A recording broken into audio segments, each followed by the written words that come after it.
This is my true story. I worked my whole life to give my son everything: food, shelter, respect, and a future I never had. I thought he would honor me, care for me, and remember my sacrifice when I grew old.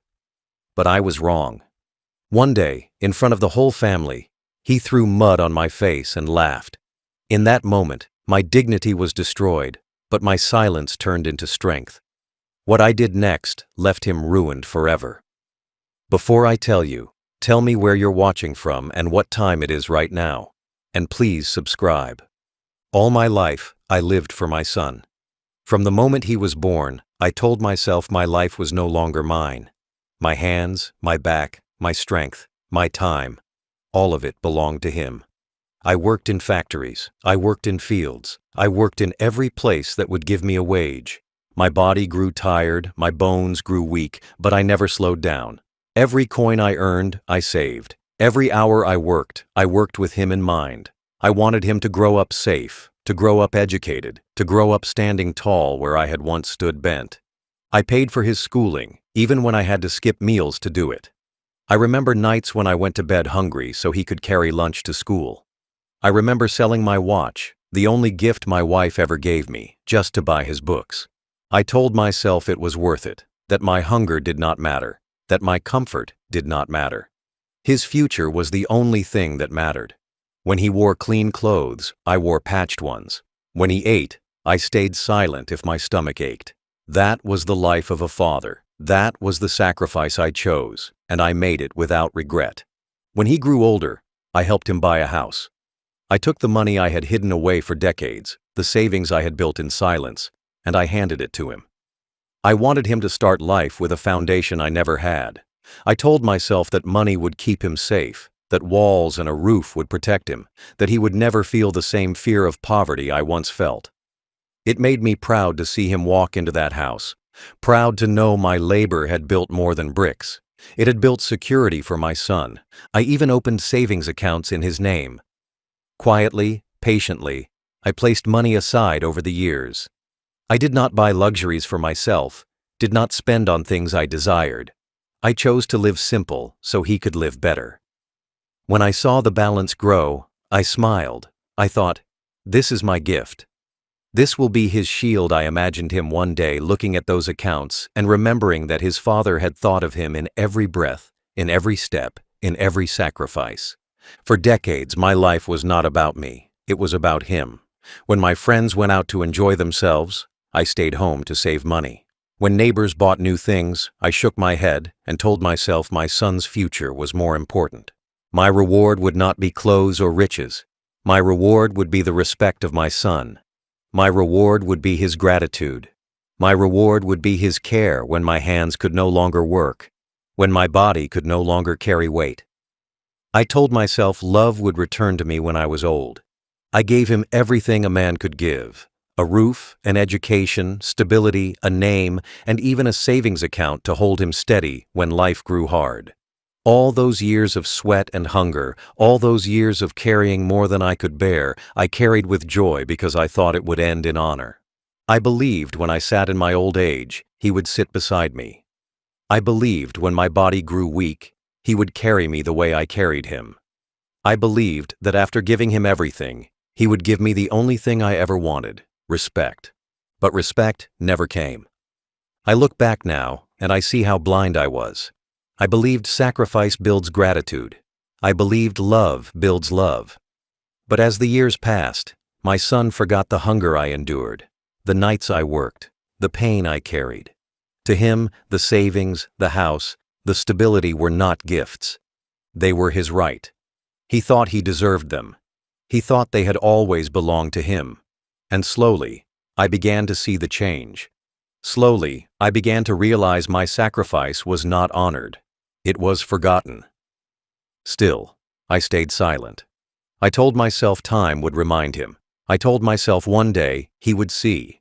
One day he would understand what it meant for a father to give his entire life to a child. One day he would look at me with gratitude. That is what I hoped for. That is what I prayed for. That is what I waited for.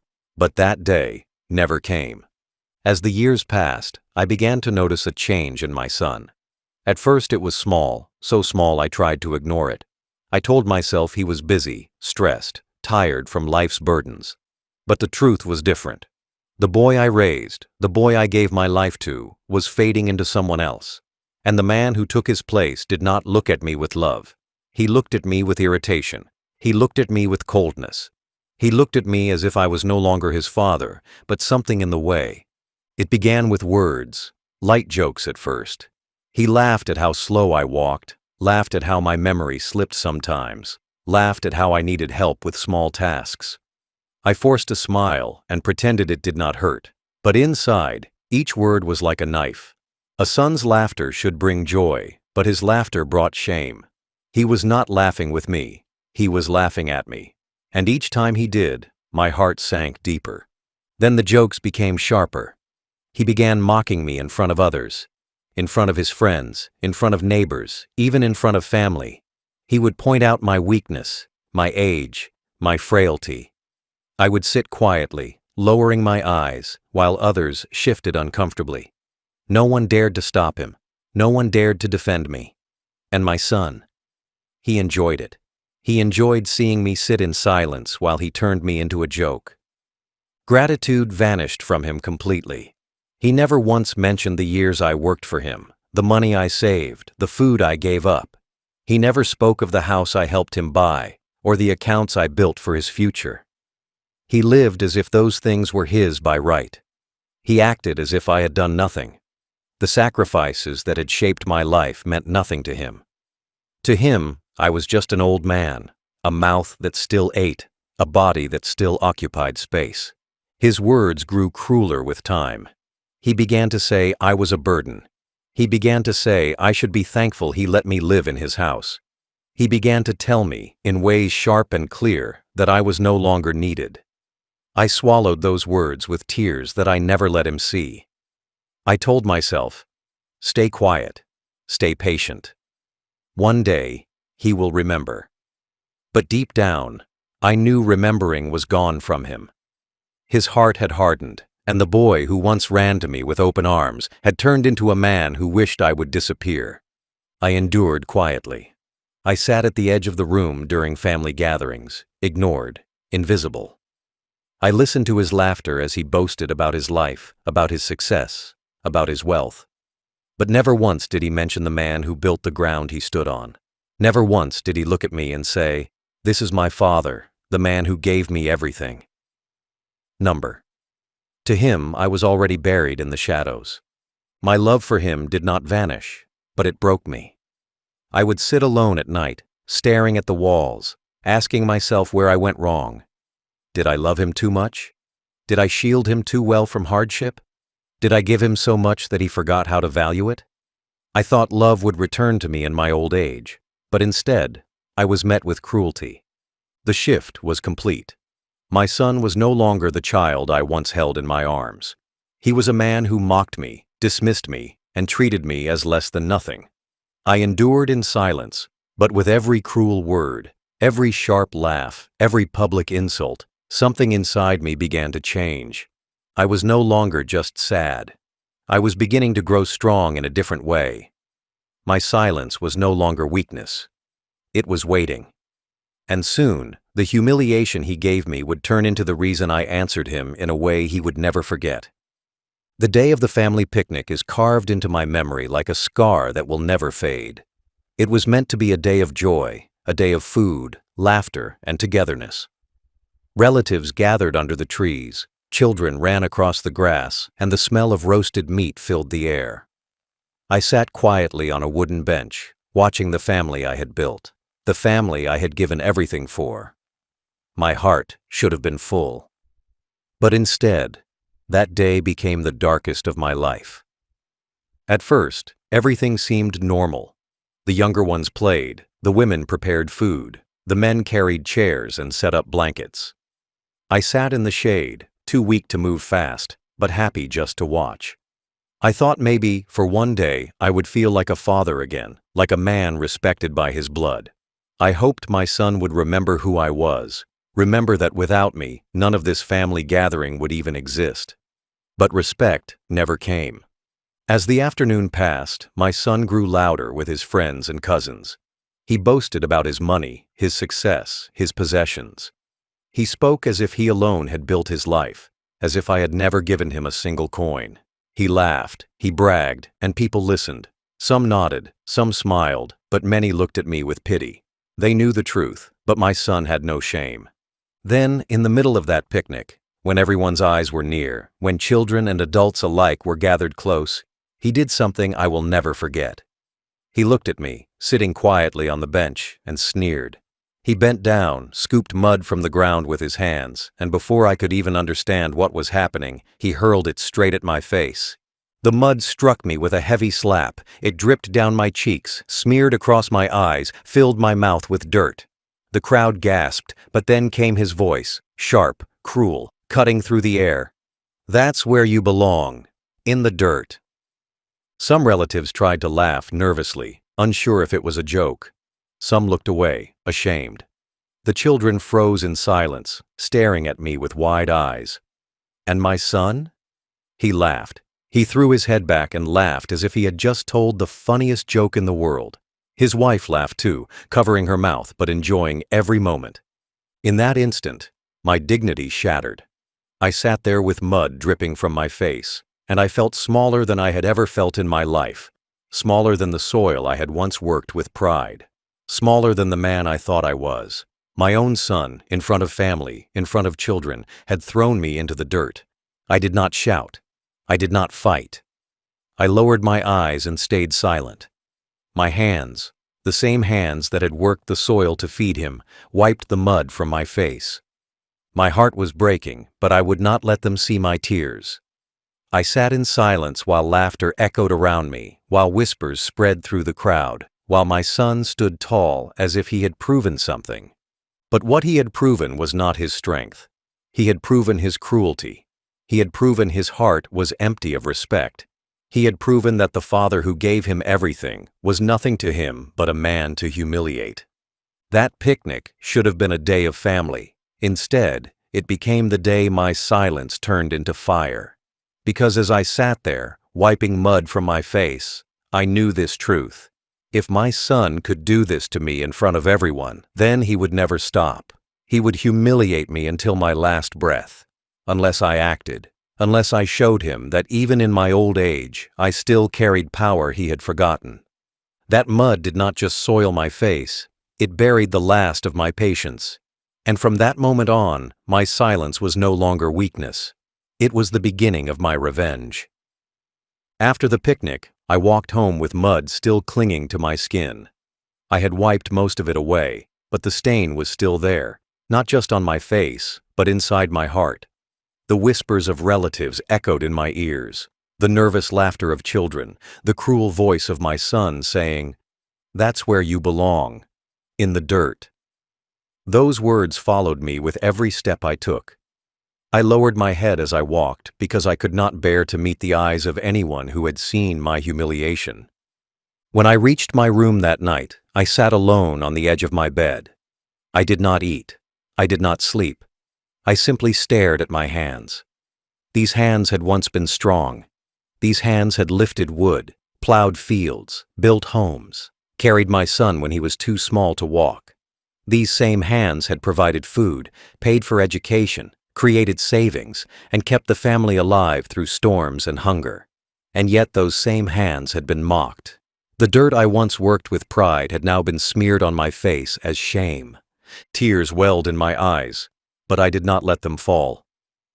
I wiped them away quickly, ashamed to even cry in my own solitude. My chest ached with a pain I had never felt before. I had faced hunger. I had faced storms.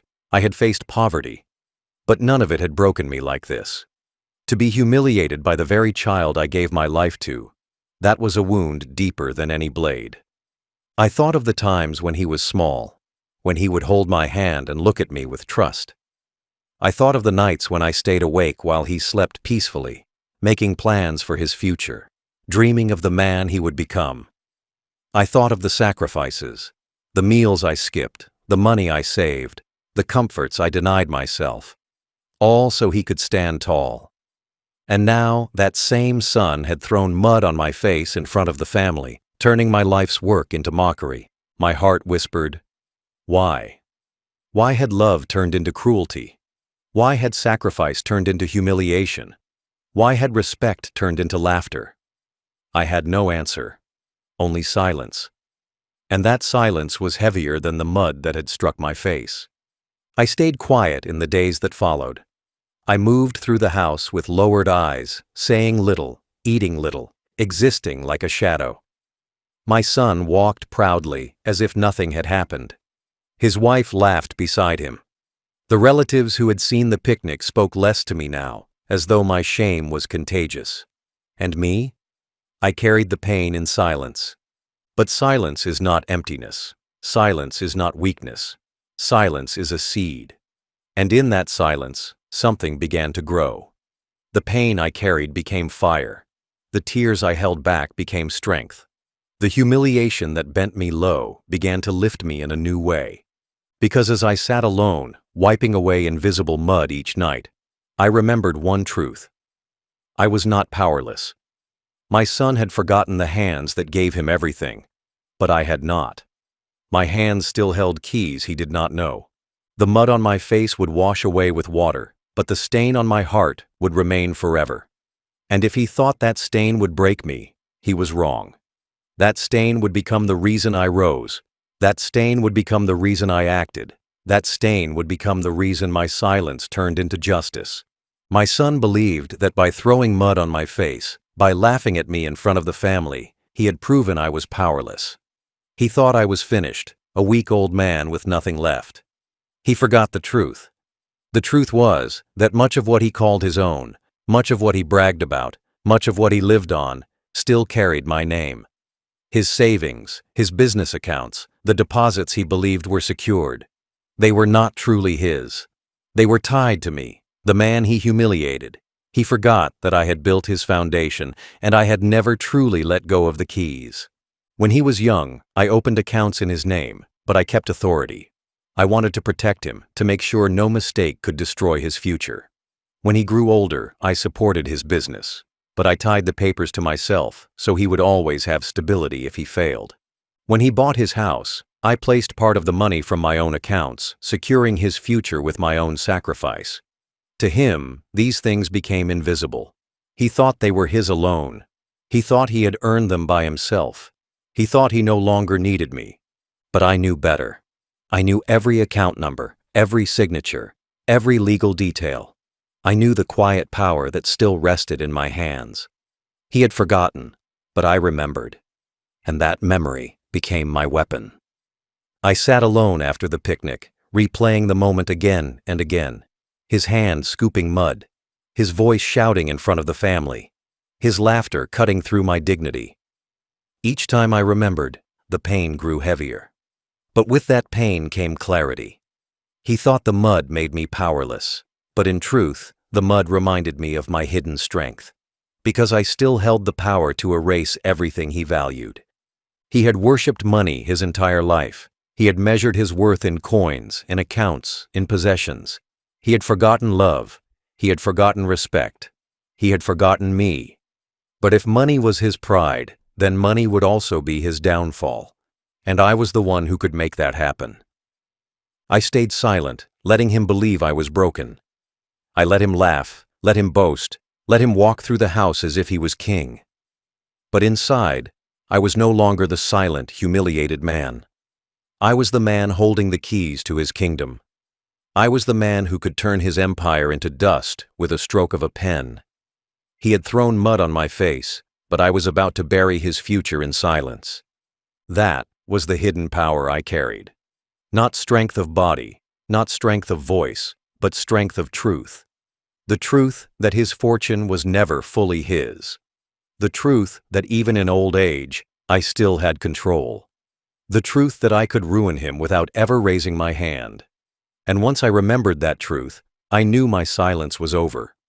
That night, I lay in my bed, my body tired, but my mind wide awake. The house was silent, but inside me there was no peace. I kept hearing his voice from the picnic, sharp and cruel, telling me I belonged in the dirt. I kept feeling the mud dripping down my face, heavy and cold.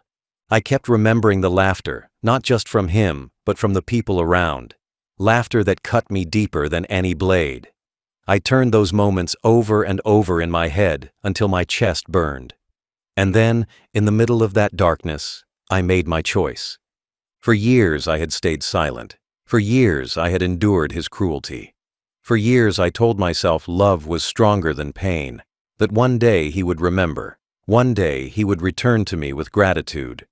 But the picnic showed me the truth. He would never change. He would never respect me. He would never honor the years I gave him. He had buried my love under humiliation, and he had done it with pride.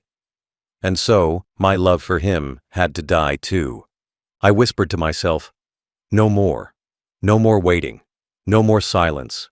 No more humiliation. That night, I decided I would act. I would take away the very thing he worshipped most. If he had thrown dirt on me, I would turn his savings into dust.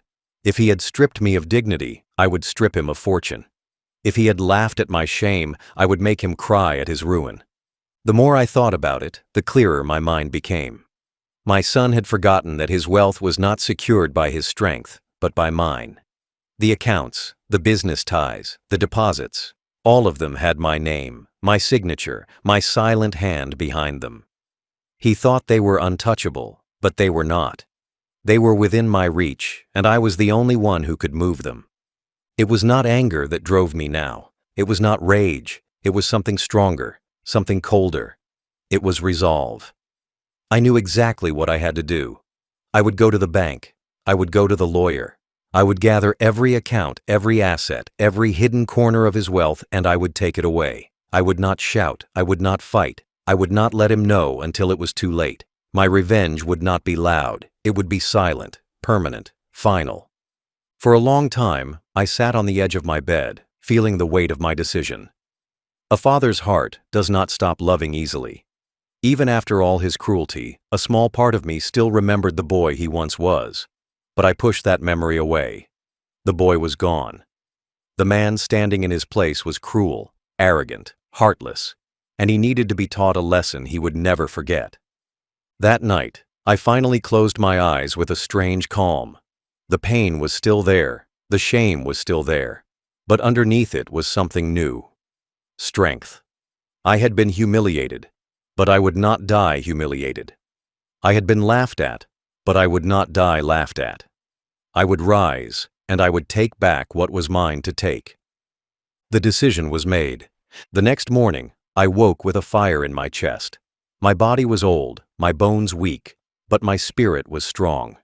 For years, I had been quiet, letting my son believe he held power over me. For years, I had let his arrogance go unanswered. But now, I was ready. I dressed myself slowly, took the papers I had guarded for decades, and walked out of the house without a word. My son barely noticed me leave. He sat at the table drinking his tea, smirking, as if he was king of the house. He did not know that his kingdom was already in my hands, and I was about to burn it down. I walked to the lawyer first, the same man who had helped me set up my accounts, the same man who knew the details of every paper, every contract, every savings bond. He looked surprised to see me, but when I placed the documents on his desk, his eyes widened with understanding. I told him what I wanted. I told him clearly and firmly. He nodded. He did not argue. He knew I still had the authority.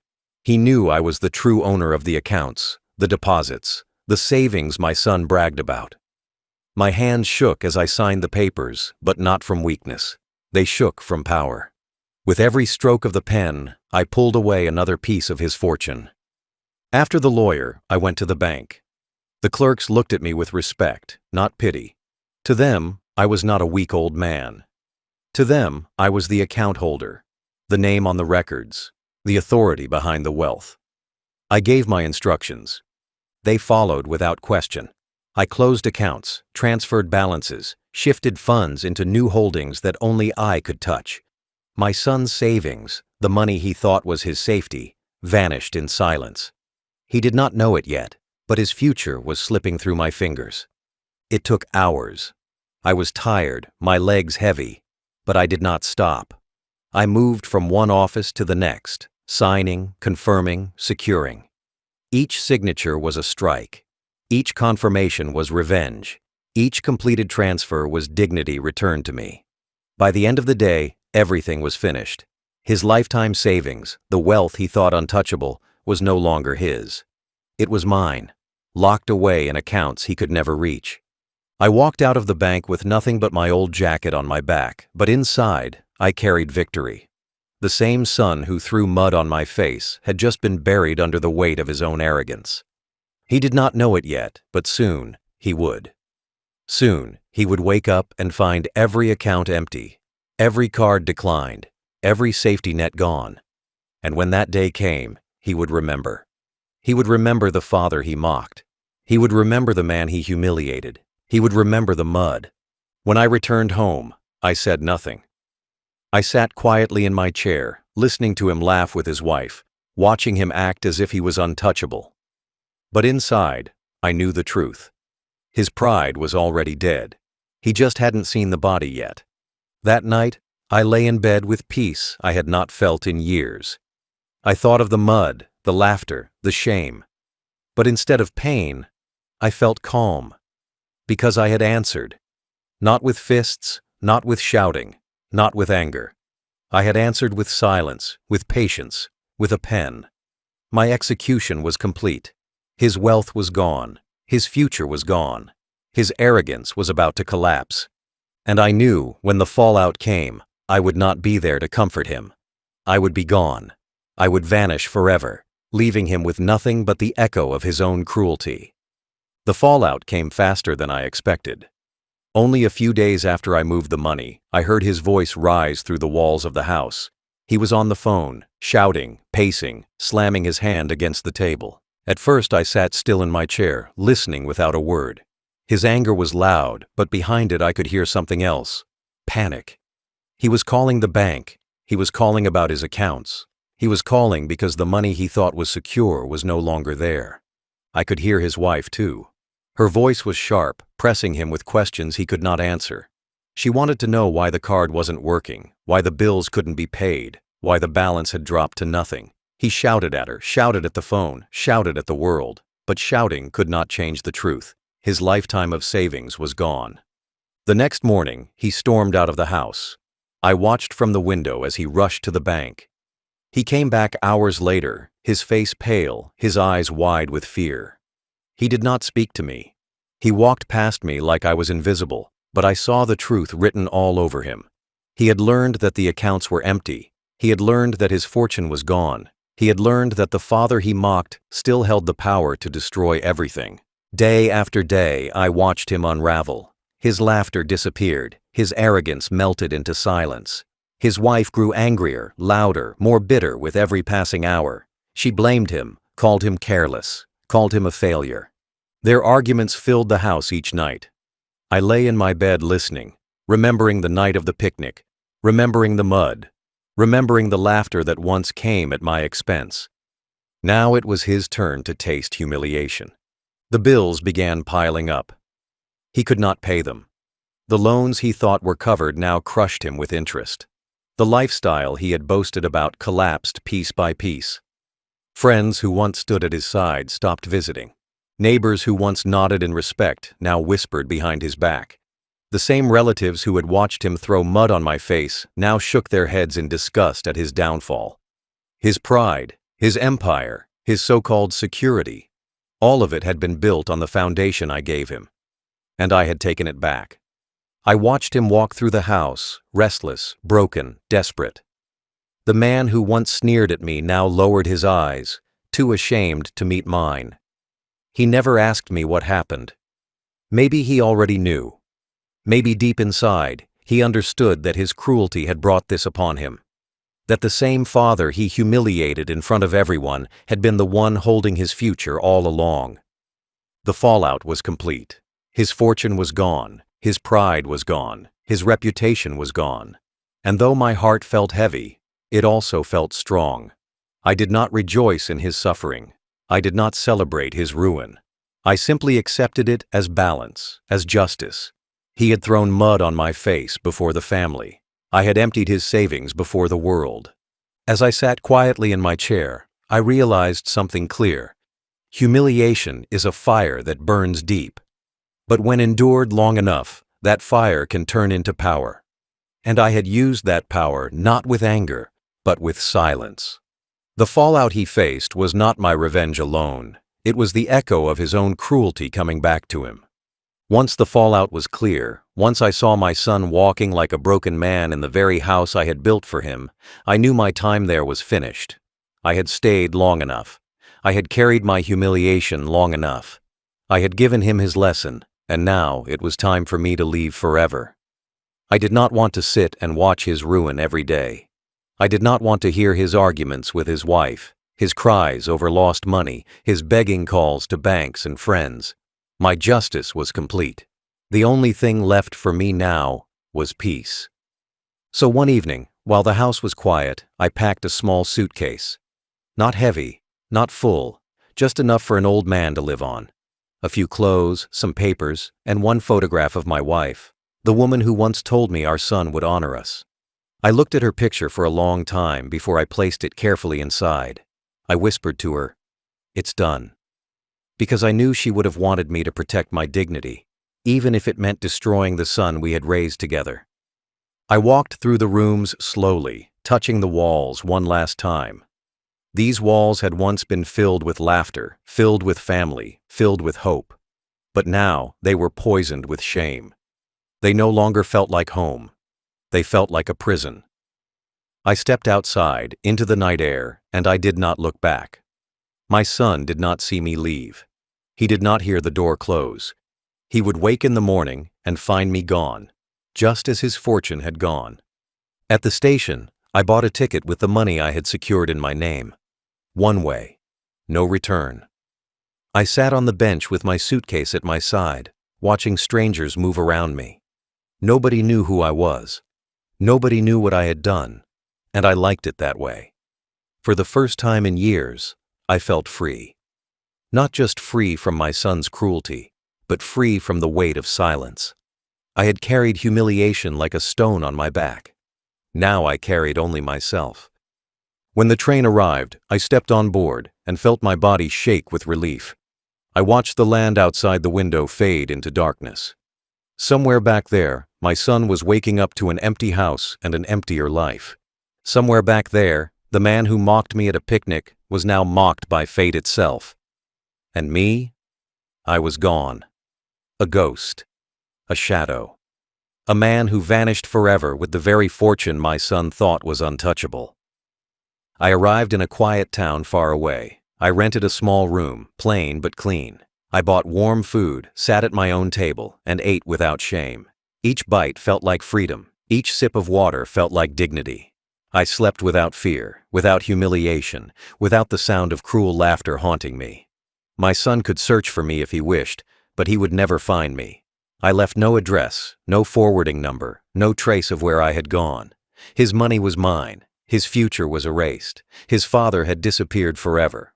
That was my final act. Not just revenge, but release. I had lived too many years under humiliation. Now I would live my last years with dignity. In my new life, far away from the house where I once sat humiliated, I found something I had lost for many years: peace. I lived quietly, without wealth on display, without people surrounding me, without noise.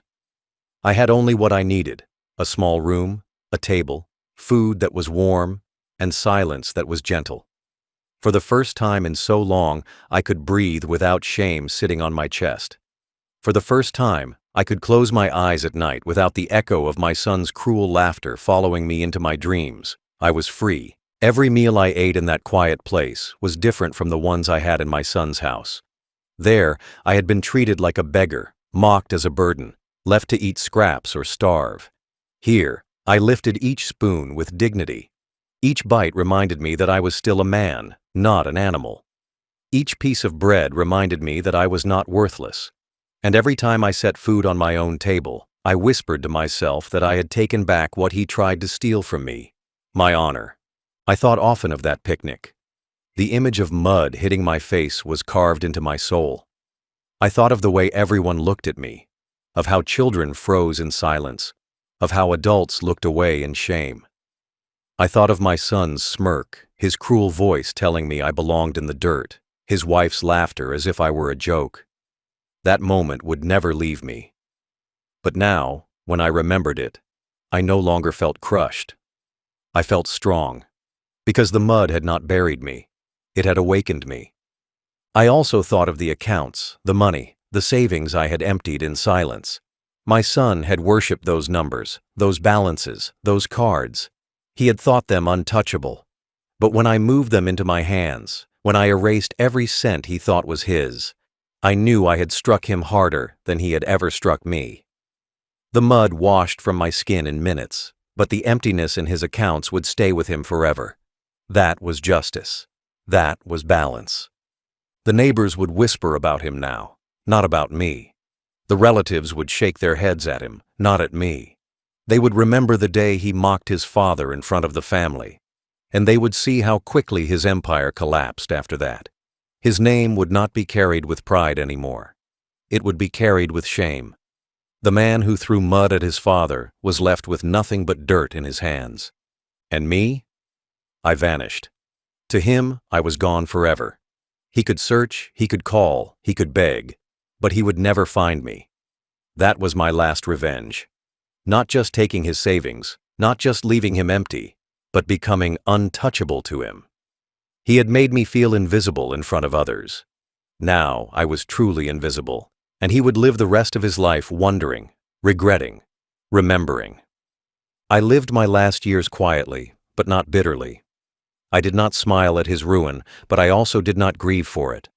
I simply carried peace. I had done what needed to be done. I had restored balance to a world that had turned cruel against me. My son gave me humiliation, and I gave him emptiness. My son fed me shame, and I fed him loss. My son threw mud on my face, and I buried his fortune in silence. That is my justice. That is my story. And my final thought is simple. He threw mud on my face. I buried his fortune in silence, and I vanished forever.